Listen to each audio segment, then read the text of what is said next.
When my own sister said I wasn't the right type for her Christmas dinner, I simply smiled.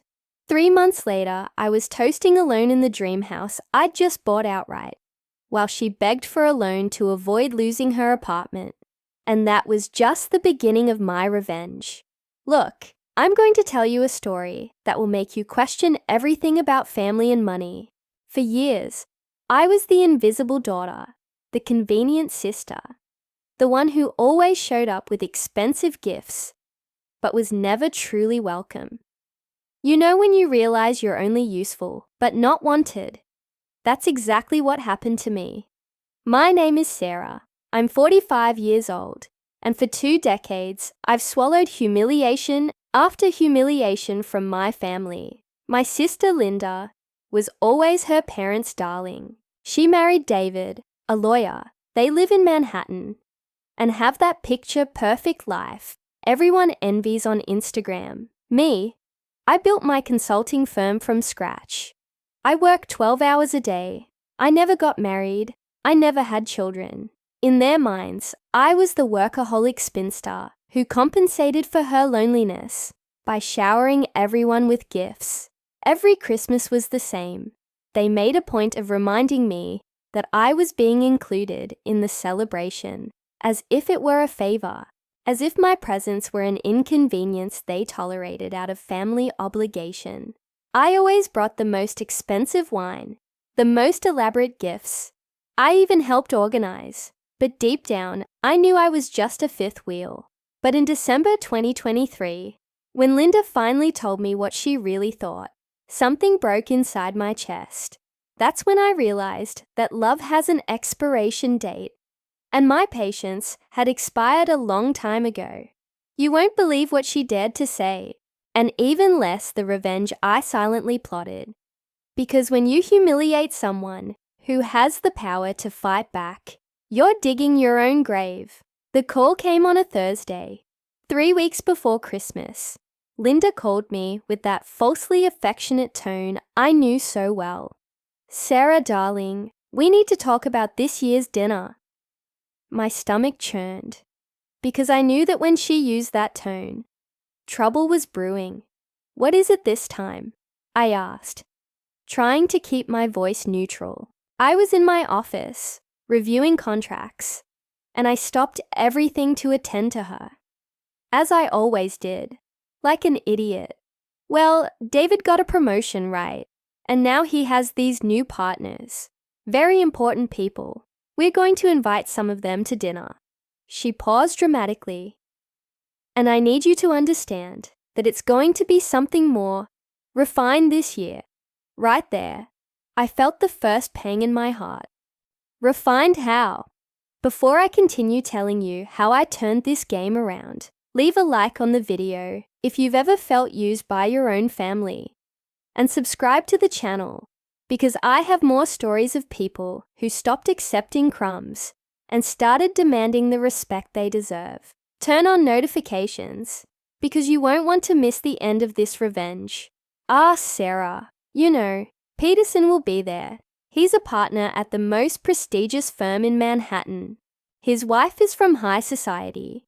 She participates in charity events with celebrities. Johnson will be there too. He just got back from London. They're people from our social standing. You understand? Our social standing. It was as if I were a beggar they were taking in out of charity. "And where exactly do I fit into all of this, Linda?" I asked, already knowing I wasn't going to like the answer. "That's exactly it, Sarah. Look, I love you, you're my sister, but you're such a workaholic, so focused on business. These people will talk about art, international travel, culture. You'll feel out of place, and honestly, I don't want it to be awkward for anyone, embarrassing for no one." Translation: I was the embarrassment. "Are you uninviting me from Christmas?" I asked, still not believing what I was hearing. "It's not about uninviting, darling. It's just adapting. How about you come the day before? It could be just the two of us, something simpler. Or on Boxing Day, we could have a family lunch." Boxing Day. The day after Christmas. Leftovers from the real Christmas. Linda, are you telling me that after 20 years of paying for Christmas dinners, buying gifts for everyone, organizing everything, I don't have the right profile to sit at the table I've always helped to pay for? Silence. A silence that lasted 5 seconds, but spoke louder than 1,000 words. Sarah, there's no need to make a drama out of it. It's just dinner. There are other years. That's where I broke, not outwardly, but something inside died forever. The Sarah who bowed down, who accepted crumbs of affection, who paid to be tolerated, that Sarah died in that 5-second silence. You're right, Linda. It's just dinner. Thank you for clarifying where I fit into your life. And I hung up. I sat there in my leather chair, looking out the window of my 30th floor office, and made a decision that would change everything. If I wasn't good enough for their Christmas, then they would see what it was like to spend Christmas without Sarah. After that connection, I couldn't work anymore.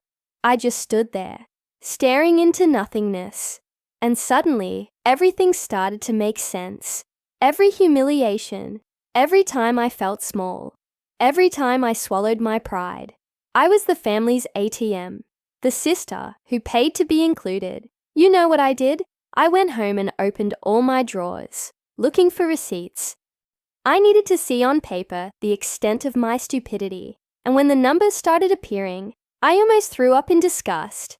Christmas 2019, $3,500 in gifts. I paid for the wine, a $400 bottle, plus individual gifts for Linda, David, the parents, and even picked up a $600 gourmet basket. Oh, and I borrowed $2,000 for Linda, because she was strapped for cash that month. Christmas 2020, pandemic. So I made sure to organize a delivery dinner from a high-end restaurant, $2,800 for everyone to eat lobster and caviar at home, because I thought that if I did everything perfectly, they would value me more. Christmas 2021, $4,200. This time was the peak of my stupidity. Besides the usual gifts, I paid for their end-of-year trip to Aspen because David was stressed with work. It's just a loan, Sarah. We'll pay you back at the beginning of the year. I'm still waiting. Christmas 2022, $3,800 more, including that Cartier watch that Linda fell in love with when she saw it in the window. Oh, Sarah, if only I had the money for one of those. 2 weeks later, the watch was on her wrist. The thank you lasted exactly 5 minutes. Adding it all up, just for Christmases, I had spent $24,300 in 4 years.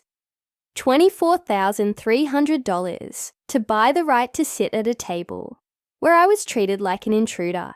And that's not even counting the birthdays, the loans that turned into donations, the times I paid credit card bills when they went overboard, the just because gifts I gave when I felt guilty for working too much.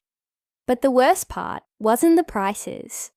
The worst part was remembering their faces when I arrived with the gifts. It wasn't genuine joy. It was that self-serving joy. Like when you receive a gift you don't really like, but it's expensive, so you pretend you loved it. Linda always made a point of unwrapping my presents last, in front of everyone. Guys, let's see what Sarah brought this year. As if it were a show, and everyone would stand there, a little embarrassed, watching that display of my desperate need for approval. David didn't even try to hide it. He'd always give a quick glance, thank you very much, Sarah, and then move on to something else. As if I were an employee who had just handed in a report. My parents, they were the worst. They'd make that, wow, that's excessive face. As if I were vulgar for giving expensive gifts. As if money were a sin. But they never returned anything, did they? And they always compared. Linda gave this cute little gift that she made herself, and you're always giving these extravagant things. It was that night, counting receipt after receipt, that I understood the truth. I wasn't generous. I was pathetic. I was buying crumbs of affection from people who saw me as a wealthy inconvenience. The next day, I couldn't concentrate on anything. Linda's phrase, "people of our social standing," kept echoing in my head. I needed to understand what was really going on. So I did something I had never done before. I investigated my own family. I started by stalking Linda's Instagram. Not that I'd never seen it before, but now I was looking at it with different eyes. The photos of the Manhattan apartment, which I knew they could barely afford. The designer clothes, the expensive restaurants, the trips to the Hamptons. Everything very beautiful, everything very sophisticated. And then I saw something that made me understand everything. In her saved stories, there was a series called Girls' Night. They were photos of dinners she hosted at home for her high society friends. Well-dressed women, wine glasses, a table set with fine china. And in not a single photo, absolutely not one, did I appear. I live in a penthouse. I earn more in 1 month than David earns in 6. And I've never been invited to one of those dinners. Why? Because I don't fit the right profile. That's when I understood the truth. Linda was ashamed of me. Not financially, because she knew I had much more money than her. She was ashamed of the way I earned money. Work hard, no family inheritance, no lawyer husband, no country club network. I was nouveau riche, self-made, and that, in her world, was vulgar. But here comes the plot twist that infuriated me. I discovered that at those fancy dinners, she always bragged about the things I gave her. The Cartier watch strategically appeared in all the photos. The expensive wines I brought became a topic of conversation to impress her friends. "Oh, my sister has a consulting firm. She always spoils me with these little things." Little things. A $15,000 watch was a little thing, so I called my cousin Michelle, who has always been closer to Linda. "Michelle, can I ask you a very direct question? What does Linda say about me when I'm not around?" Michelle looked a little embarrassed. "Sarah, why do you want to know that?" "Because I need to know. Look, she loves you, but she always says you're kind of intense, that you work too much, that you have no interest besides business, that it's difficult for you to talk about other things. And what else? She thinks that you compensate for your loneliness with gifts, that you try to buy affection because you don't have a life of your own." There, I felt my blood boil, not because it was a lie. Part of it was true, but because it was a cruel truth, spoken by someone who had benefited from my loneliness for years. And who does she say that in front of? Sarah. "Michelle, I need to know." In front of everyone, her friends, David's friends. She always says she has a sister who's a workaholic and makes up for it with expensive gifts. As if it were a joke. A joke. My need for affection was Linda's recurring joke to entertain her friends. That night, I understood that being excluded from Christmas wasn't about social standing or status. It was about Linda finally having the courage to say what she'd always thought, that I was an embarrassment she tolerated for the money. You know that moment in life when you just wake up, when all the pieces of the puzzle fall into place and you see the complete picture. That's exactly what happened to me on Friday morning, the day after my conversation with Michelle. I was having coffee, looking out the window of my apartment, when I saw my reflection in the glass. A 45-year-old woman, successful, independent, being treated like a walking ATM by her own family. And the worst part, allowing it for decades. That's where I broke down. I didn't break down from sadness. I broke down from anger. A lucid, calculating anger that left me with a mental clarity I had never experienced before. It was over. It was over that it was convenient. It was over that I was the sister who solved problems with money. It was over that I paid to be tolerated. The first thing I did was cancel everything. Everything. I called the Tiffany jewelry store where I had ordered Linda's gift, an $8,000 ring she had admired in a window display last month. I want to cancel the order, I told the saleswoman. Change of plans. Then I called the wine importer. I had ordered 3 special bottles for dinner, totaling $1,200. Also cancelled. And lastly, I cancelled the reservation I had made at the spa to give Linda a day trip as a New Year's gift. That's another $600 left in my account, but that still wasn't enough. I needed to do something I should have done years ago. Cut the financial umbilical cord once and for all. I opened my computer and logged into online banking.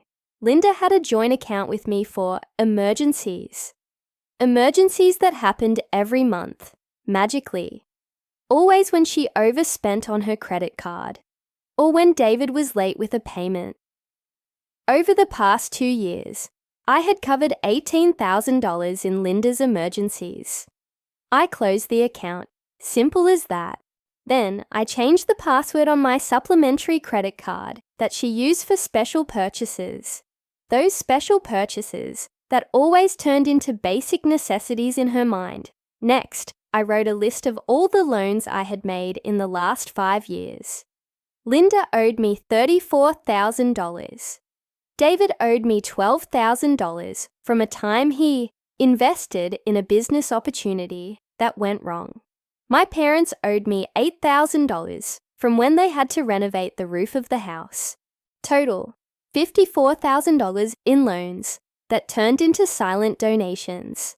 I picked up my phone and did something I'd never done before. I sent a group message to the whole family. Guys, just to clarify, from today onwards, all loans need to be formalized with deadlines and interest rates. And any outstanding loans need to be paid off by March. I'm attaching the spreadsheet with the outstanding amounts. Kisses. 3 minutes later, my phone blew with calls. I didn't answer any of them, but the best part was yet to come. If they wanted to exclude me from their Christmas, I was going to give them a Christmas they would never forget. Not one of cheap revenge. Not one of family drama. Something much more elegant, much more powerful. I was going to show them what it meant to lose Sarah from their lives. Forever. If you thought it would end there, you don't know a self-serving family.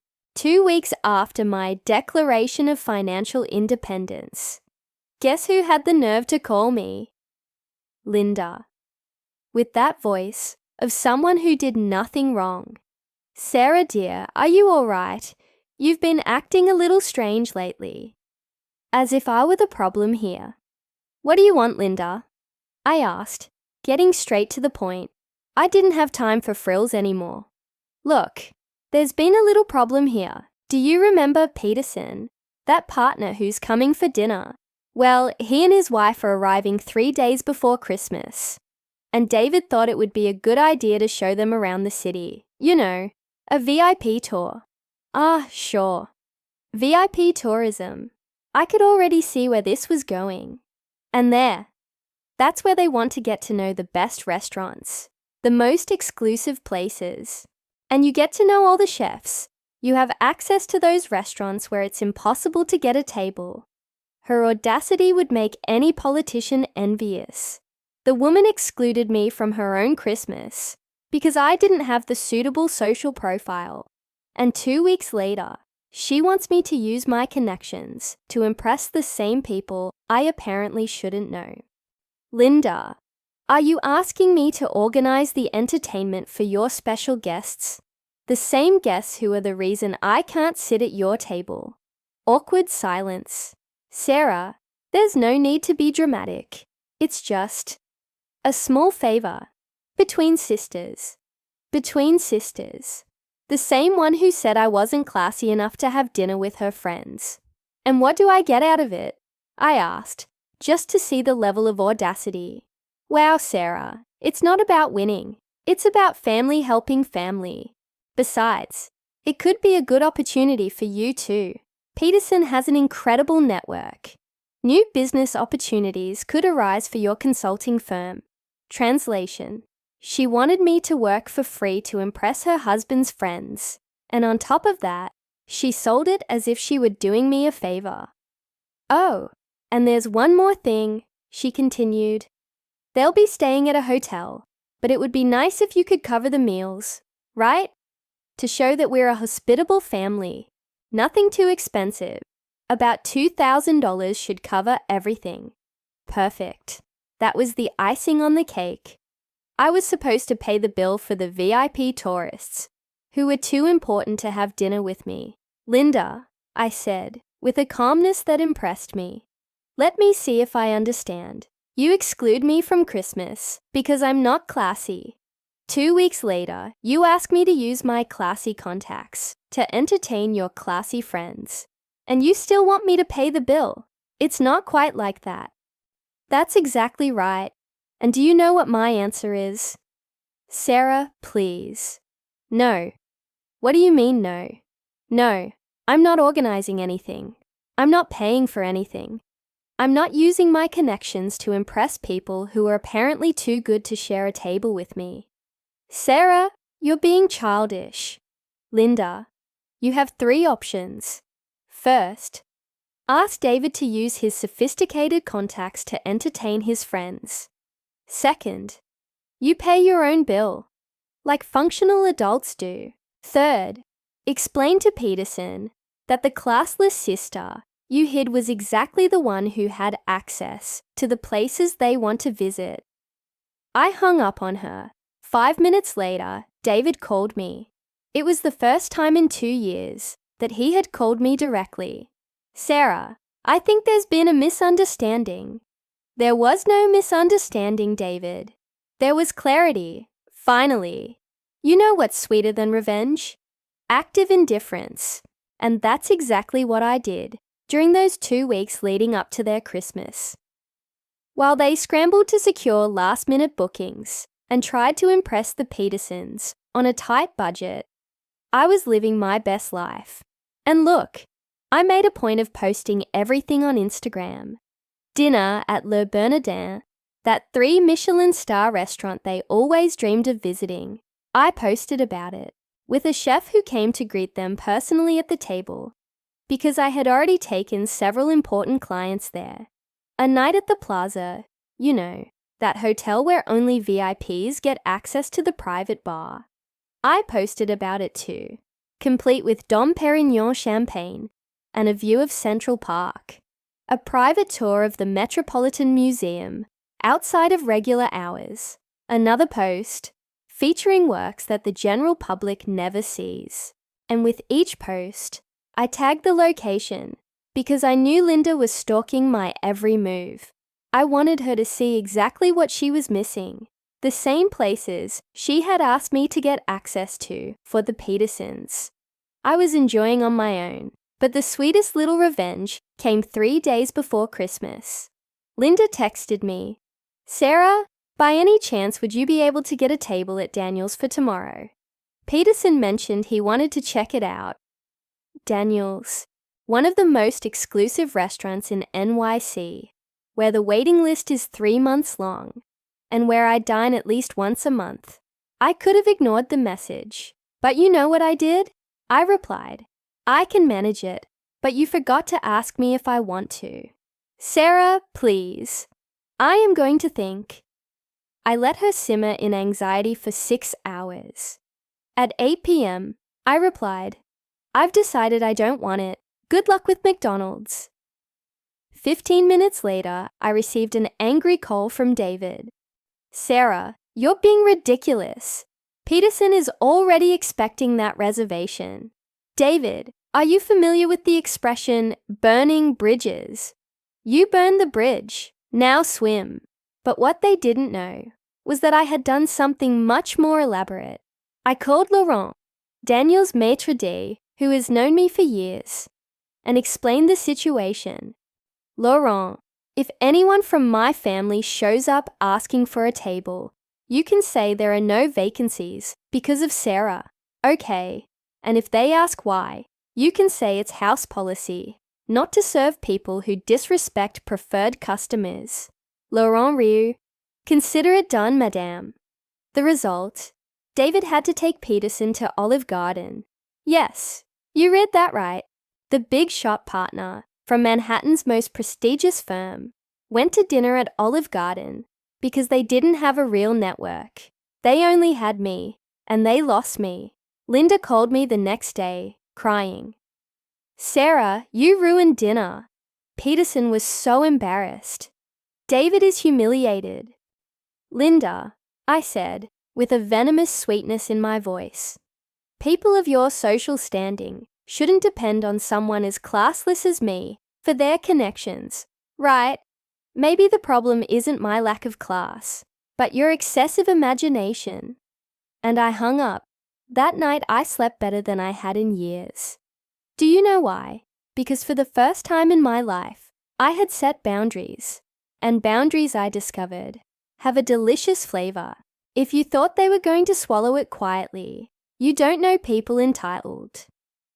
On December 23rd, the day before Christmas Eve, I was at home, relaxing in a bath with champagne, because finally I could spend money on myself.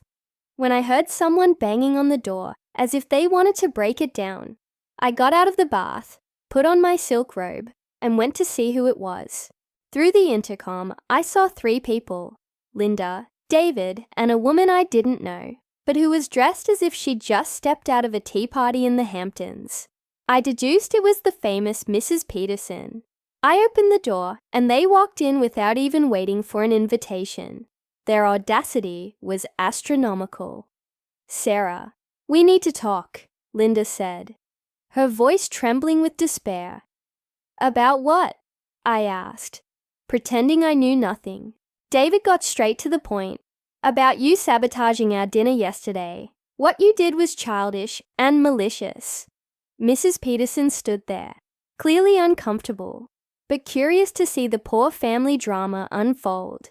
Because, let's face it, no matter how rich she is, everyone loves a good gossip about a dysfunctional family. Sabotaged? I feigned surprise. I didn't sabotage anything. You asked me for a favor, I said no. That's how the world works between adults. You called the restaurant and turned us down, Linda shouted. I didn't veto you.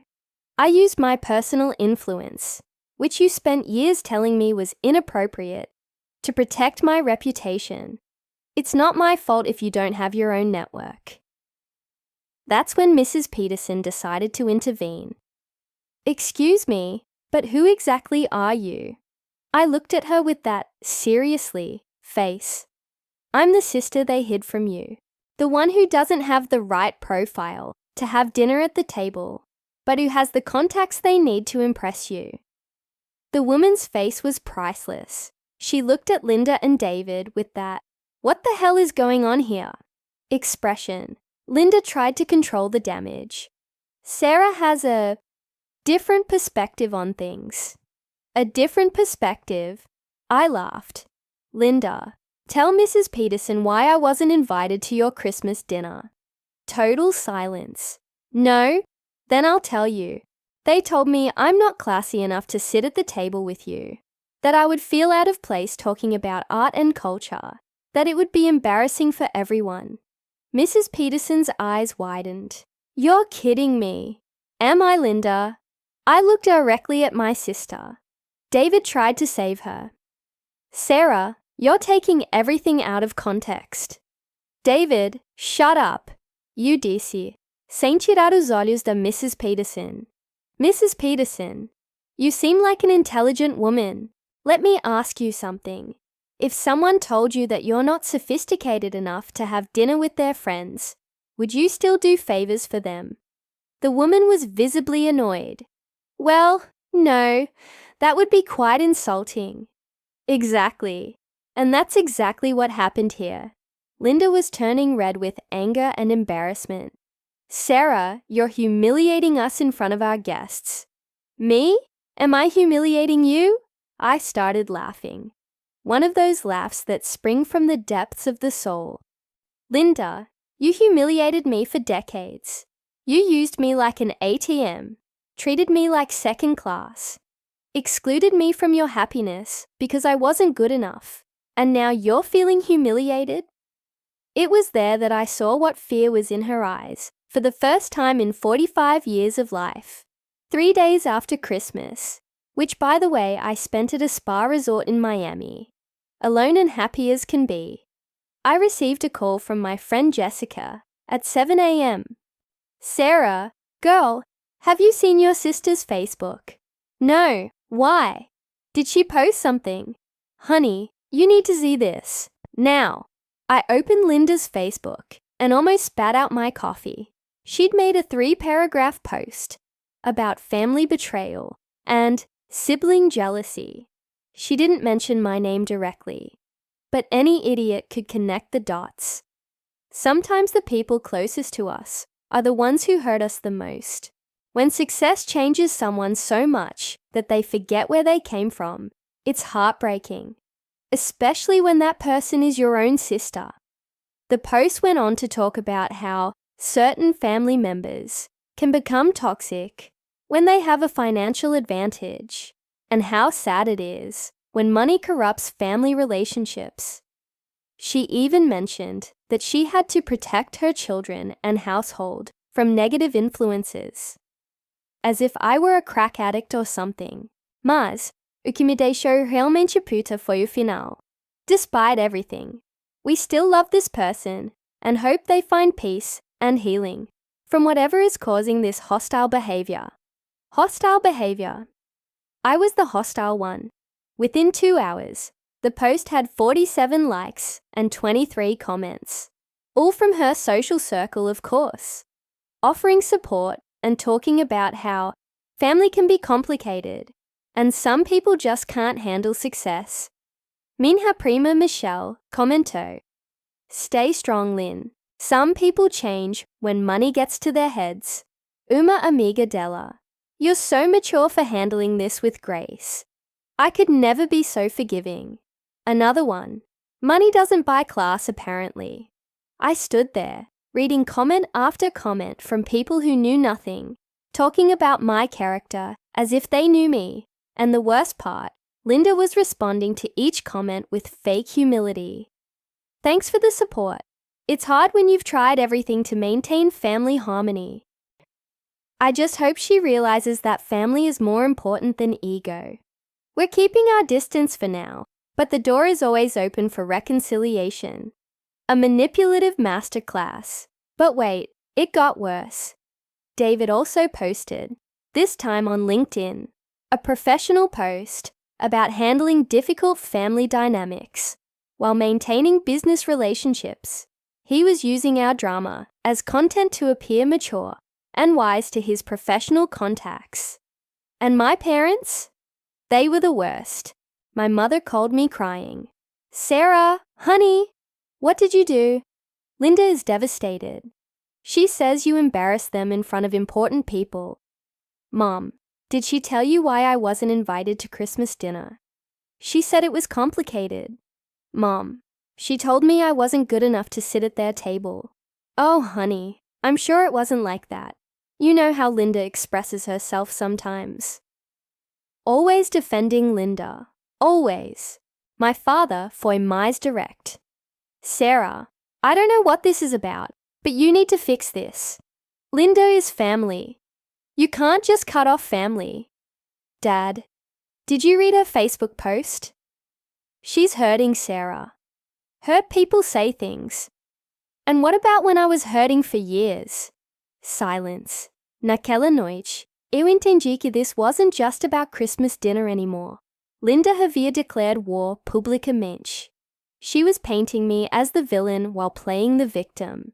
E apparently, everybody was buying her version da historia. Fine. If she wanted a public battle, I would give her exactly that. But she had made a crucial mistake. She thought I would play defense. I don't play defense. I play to win. Do you know what separates people who talk from people who take action? Strategy.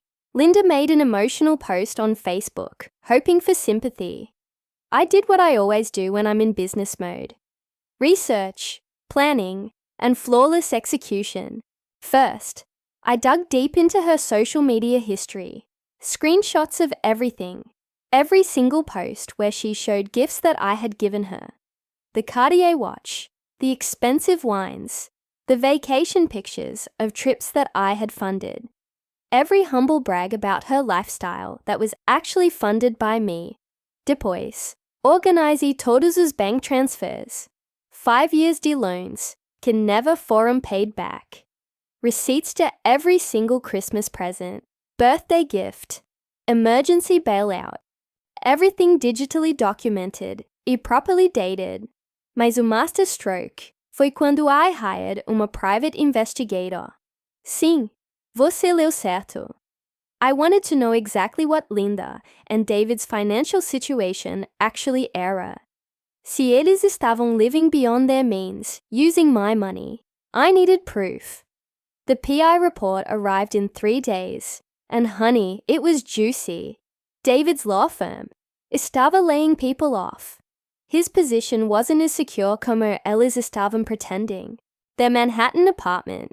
They were 3 months behind in mortgage payments. The lifestyle that Linda estava showing off no Instagram. All smoke and mirrors funded by credit card debt by me. But wait, there's more. David estava sendo investigated pela New York Bar Association por alguns ethical violations. Nothing criminal, mas enough para damage his reputation if it became public knowledge. Linda. She was secretly working como personal shopper para rich women in Manhattan because they needed extra income. Nothing wrong com isso. Mas it was hilarious, considering como she always looked down on my working too much. With all the evidence gathered, I crafted my response. But not an emotional Facebook rant like she had done. I wrote a professional, factual, devastating LinkedIn post. Recently, I've seen some unfortunate posts about family dynamics of financial boundaries. Como uma business owner, I believe in transparency and accountability. Here are some facts. Over the past 5 years, I have provided approximately $54,000 to M's financial support to family members, thinking it was help during temporary difficulties. This includes direct loans, gift expenses, covering various emergencies. However, quando I was excluded from family gatherings because I wouldn't fit in with certain social circles, I realized this relationship had become transactional rather than familial. Setting financial boundaries isn't hostility, it's self-respect. And honestly, evaluating relationships que have become one-sided isn't cruelty, it's maturity. I wish everyone well, mas I will no longer subsidize lifestyles where I am not genuinely valued, como family. Professional, factual, devastating. Mas I didn't stop there. I posted it no LinkedIn, where all the business community could see, including David's colleagues, potential clients. Yes, O Peterson que eles were trying so hard para impress. In 24 hours, meu post had 300 plus likes, dozens of supportive comments from professional contacts. People were sharing stories about setting boundaries with family, about recognizing transactional relationships, about self-respect. Linda's Facebook drama looked petty as emotional comparison. My LinkedIn post looked mature, a business-like. Game, set, match. Depois do meu LinkedIn post, I thought que the war estava over. The professional community had seen my side. I had documented everything. Honestly, I was ready to move on with my life, sem Linda's drama. But eles couldn't leave it alone. David me ligou numa Thursday night, drunk e belligerent. Sarah, you have fucking destroyed our reputation. Do you have any idea what you've done? David, you're drunk. We should talk when you're sober. No, we're going to talk now. Linda is devastated. She can't leave her house because people are asking questions. Mrs. Peterson told 3 other wives about your little performance. My performance? Você mean me telling the truth? You vindictive bitch. You're so jealous that Linda has a real family, a real marriage, que você had to destroy it. That's quando I snapped. David, você just made a mistake. A huge fucking mistake. I hung up, calling me vindictive because I stopped letting them use me. Calling me jealous because I refused to subsidize their fake lifestyle. Claiming Linda has a real family. Quando she excluded me from Christmas. No, absolutely not. I spent the next week preparing something that would end this definitively. No more social media posts. No more private conversations. Something public and permanent. I called MEU attorney Marcus, who handles all my business contracts. Marcus, I want to sue for defamation. Sarah, family disputes raramente qualify for defamation suits. Marcus, Elise called me vindictive y jealous in public forums. They implied I have mental health issues. They suggested I'm toxic or dangerous. I have witnesses, screenshots, a recorded voicemail from David calling me a fucking bitch porque I stopped giving them money. Marcus reviewed all my documentation. Okay, we might have something here, especially see they've damaged your business relationships. They have. 3 potential clients asked me about my family issues, depois of Linda's Facebook drama. If clients think I'm unstable, that's direct business damage. Mass legal action takes time. I wanted immediate results, so I planned something more. Theatrical. Linda estava hosting uma New Year's Eve party. Another attempt para rebuild her social image. Depois of our Christmas disaster, she had posted about it extensively, no Instagram. Starting 2024, fresh with friends who truly matter. Other passive-aggressive bullshit aimed at me. The guest list included all the people Kyo had commented on her Facebook post, supporting her against me. The same people who called me classless, vindictive, jealous Sem, knowing my side. Perfect audience para what I had planned. I wasn't going to crash her party. That would be too obvious, too emotional. Instead, I did something much more devastating. I hired uma courier service. Professional, discreet, expensive. On December 31st, at exactly 8 p.m., when her party was in full swing, I sent every single guest uma envelope. Each envelope contained uma packet, bank statements, receipts, screenshots of Linda's Instagram posts, showing off things I had bought. A uma cover letter explaining exactly how much money I had provided over 5 years while being treated as second-class family. The cover letter ended with, I thought you should know what family loyalty actually costs before you judge who is actually vindictive in this situation. 47 envelopes. 47 guests receiving documentation of Linda's hypocrisy exactly while they were drinking champagne in her apartment, celebrating how much better their lives were without toxic people like me. I didn't crash her party. I just gave every guest something to talk about durante party. What I didn't expect was that one person, just one, would decide to confront Linda directly at the party. Mrs. Peterson. Apparently, she had received my envelope, read everything, and decided she needed answers immediately. Because according to my PI, yes, I still had him monitoring the situation. At 9:30 p.m., she stood up in the middle of the living room and said, Linda, I think we need to discuss something. O party parou. Everyone looked at her porque. Como good society people know, you don't make scenes at parties unless algo is seriously wrong. Catherine, what's wrong? Linda asked, probably thinking it was about David's law firm problems. Mrs. Peterson pulled out MEU envelope. I just received some very interesting documents about your family situation. Linda's face went white. According to these bank statements, your sister has been financially supporting you for years. The same sister you told us was inappropriate for our Christmas dinner. Game over. People started pulling out their own envelopes. The same envelopes they probably thought Aram party favors are something when they arrived. Linda, said woman I didn't know. Is it true your sister paid for your Aspen vacation last year while you were telling people she was jealous of your lifestyle? Another guest. It says here she gave you a $15,000 watch you've been posting about on Instagram. Como se fosse from your husband. David tried to salvage something. This is a private family matter Sarah has chosen to make public because she's angry we set some boundaries. Boundaries, Mrs. Peterson interrupted.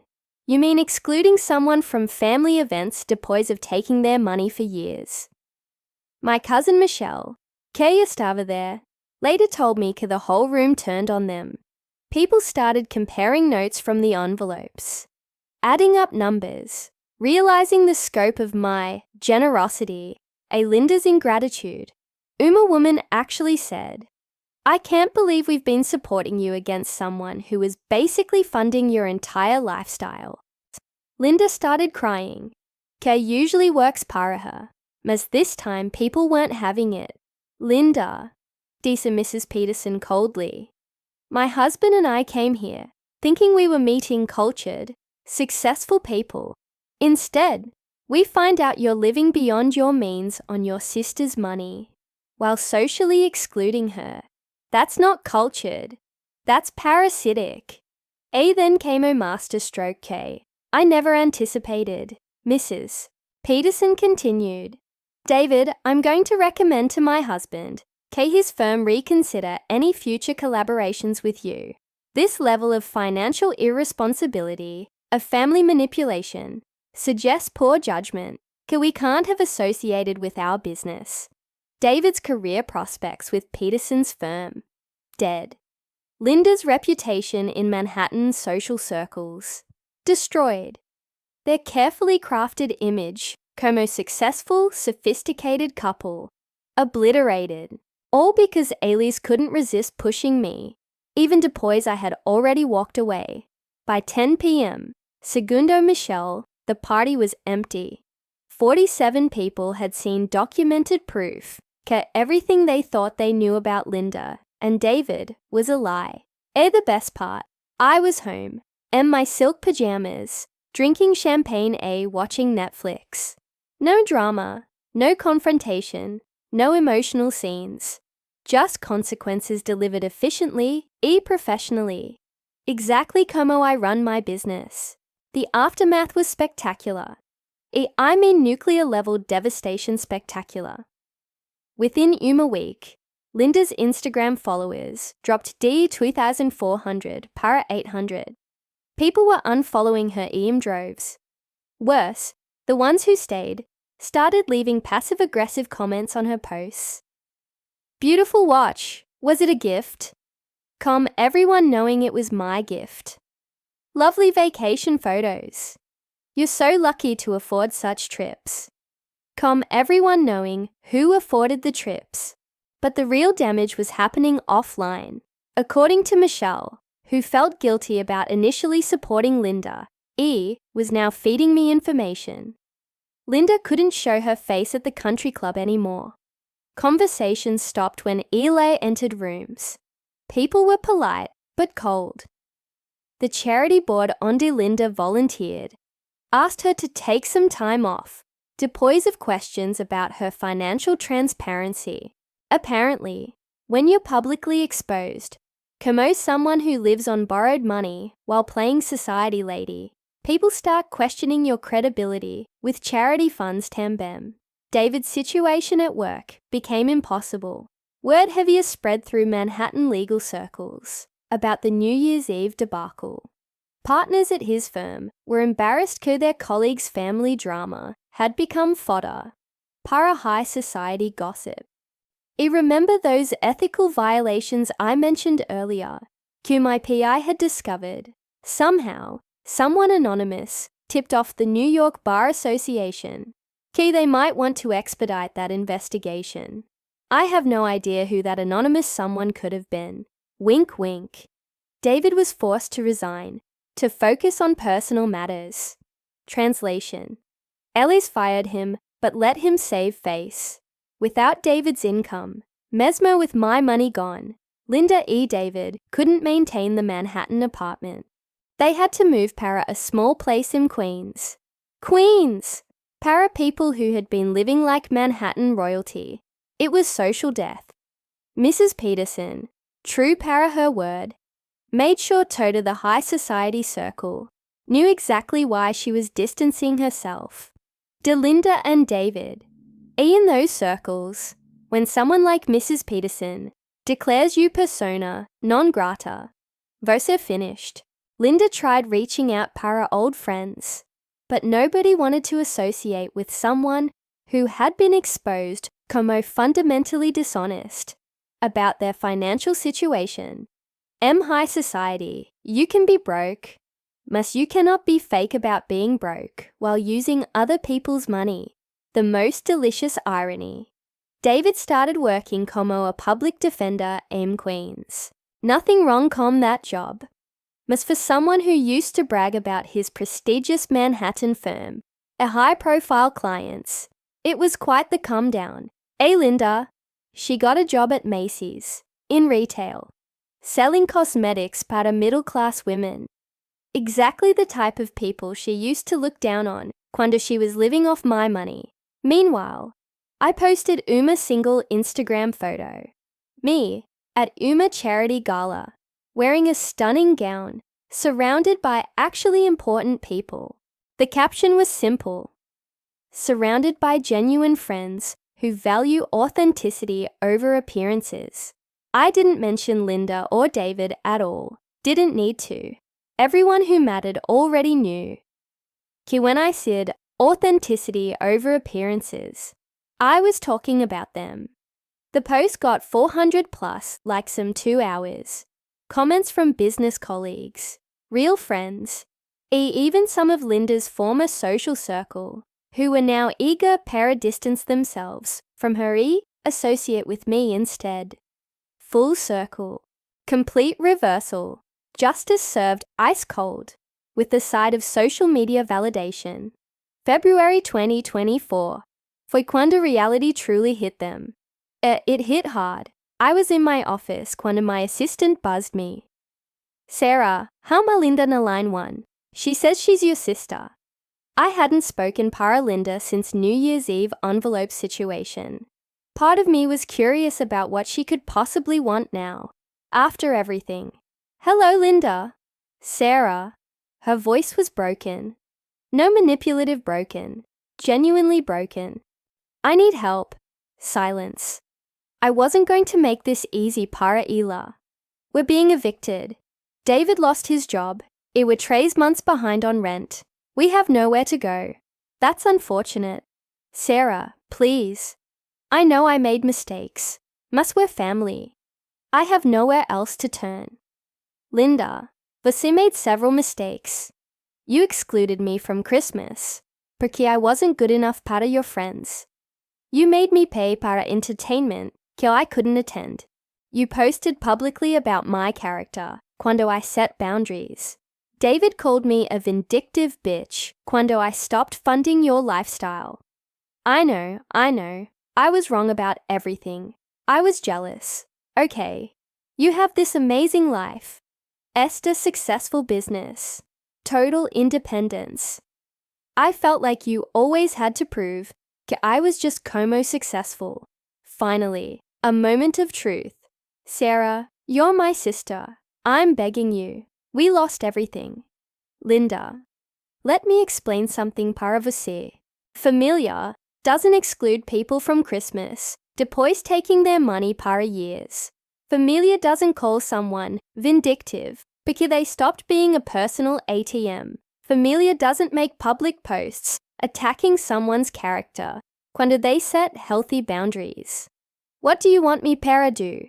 Get on my knees. I want you to understand. Key actions have consequences. You chose to value social status over family. You chose to humiliate me publicly. Cuando I stopped financing your fantasy life. You chose to declare war cuando I was trying to walk away quietly. So that's it. You're just going to let us be homeless? Linda. Você 40 years old. David is 42.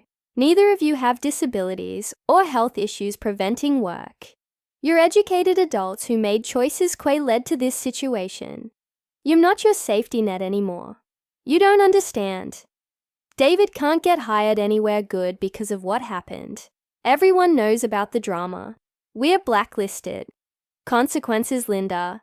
This is what consequences look like. She started crying. I'll do anything. I'll apologize publicly. I'll admit I was wrong. I'll pay back every penny. With what money? Silence. Linda. Você can't pay me back porque you never intended para pay me back. You never saw it como debt. You saw it como payment for tolerating me in your life. That's not true. It is true. Both of us know it. I hung up. 30 minutes later, Mayu mother called. Sarah, Linda told me about your conversation. How can you let your sister be homeless? Mom, did Linda tell you why she called me? Did she explain que she owes me $54,000? Did she mention que she excluded me from Christmas, depois years of taking my money? She said there were some misunderstandings. Always defending Linda. Even now. Mom, Linda made her choices. I'm not responsible for fixing them anymore. But she's family. Family que treats you like an ATM while excluding you from celebrations isn't really family, Mom. It's just exploitation with familial guilt attached. That night, I slept better than I had in months.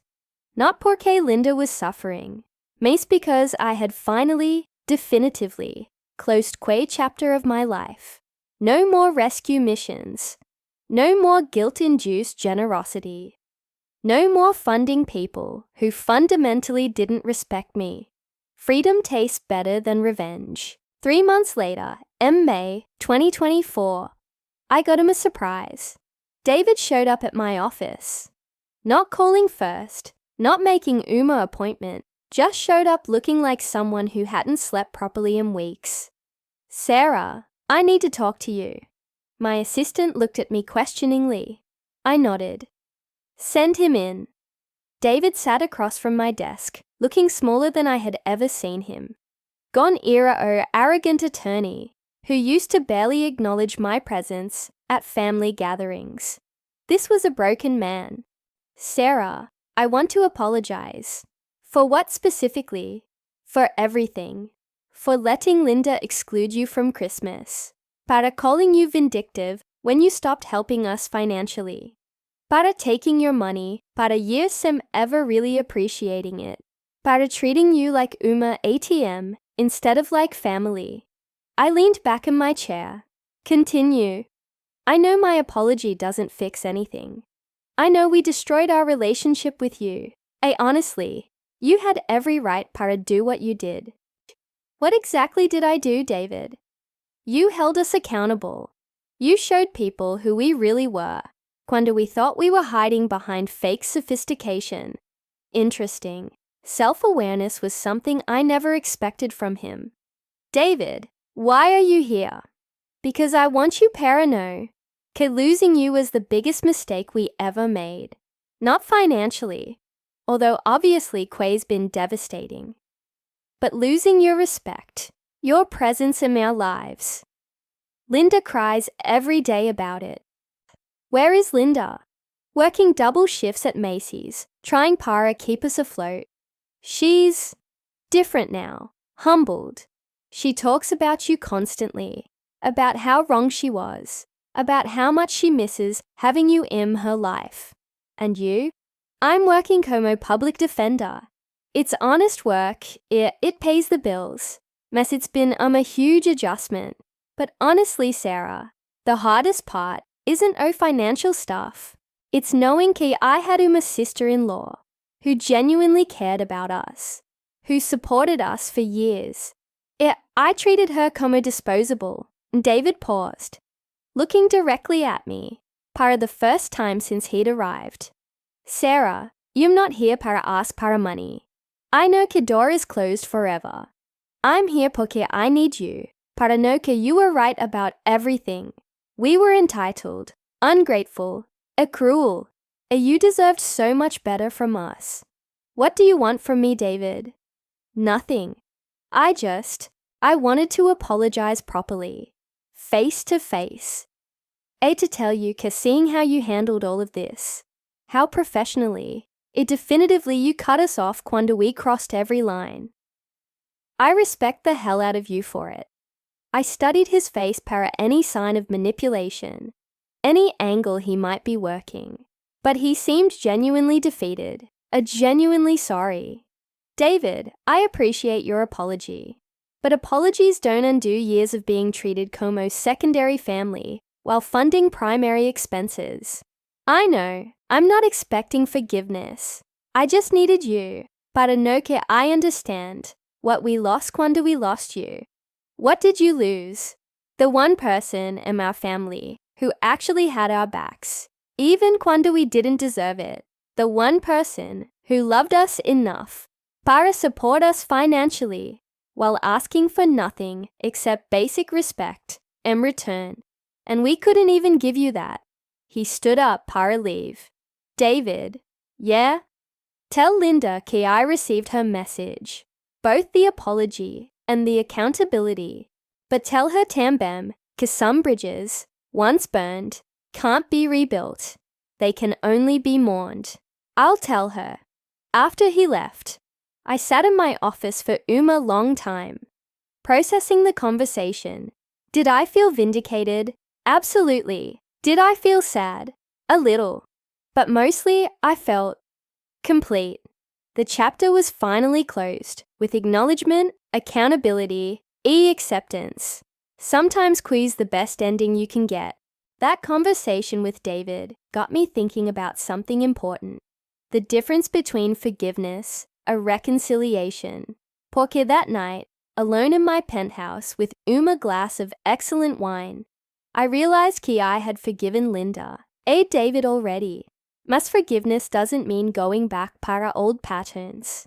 See, there's this misconception que forgiveness means you have para let people back into your life, under the same conditions que they betrayed you. People think que family means endless chances para hurt you, endless opportunities para take advantage, endless forgiveness sem consequences. That's bullshit. Real forgiveness means releasing your anger, so it doesn't poison your life. But wisdom means protecting yourself from people who have shown you that they don't value you, except for what you provide. I forgave Linda, but excluding me from Christmas, depois years of financial support. I forgave David, para calling me vindictive, cuando I stopped funding their lifestyle. I forgave them both, para treating me como secondary family, while making me a primary financial resource. But forgiveness doesn't mean becoming their ATM again. Forgiveness doesn't mean pretending que years of disrespect never happened. Forgiveness doesn't mean giving them another opportunity, para show me exactly how little they value me, outside of my wallet. Setting boundaries isn't cruelty. It's self-preservation.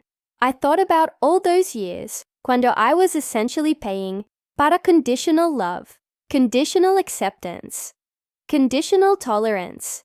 They loved my presence, mas excluded me from celebrations. They valued my financial support, mas not my actual presence.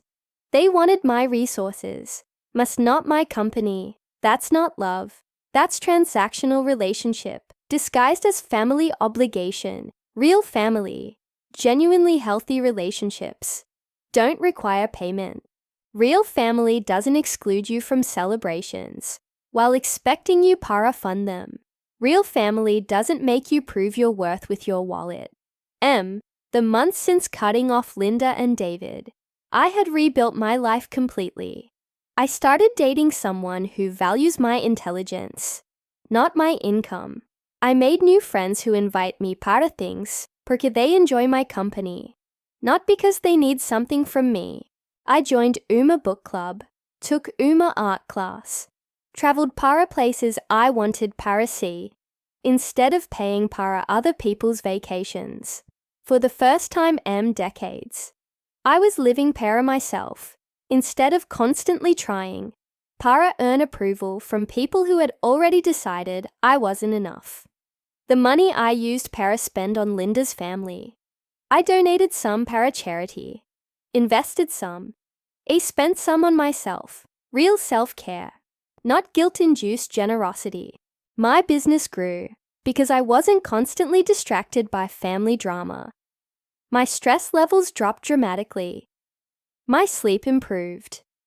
Even my health got better cuando I stopped carrying the emotional weight of constantly trying para please people who didn't appreciate me. That's cuando I understood que the best revenge isn't destruction of your enemies. It's building them a life so good que their absence becomes a gift, rather than a loss. Linda and David lost me, but I gained myself back. Honestly, that's the better trade. And speaking of families that exclude each other during Christmas, you won't believe the story of the woman who spent years being forgotten during the holiday celebrations. She decided to buy a chalet in the mountains to spend Christmas alone for the first time.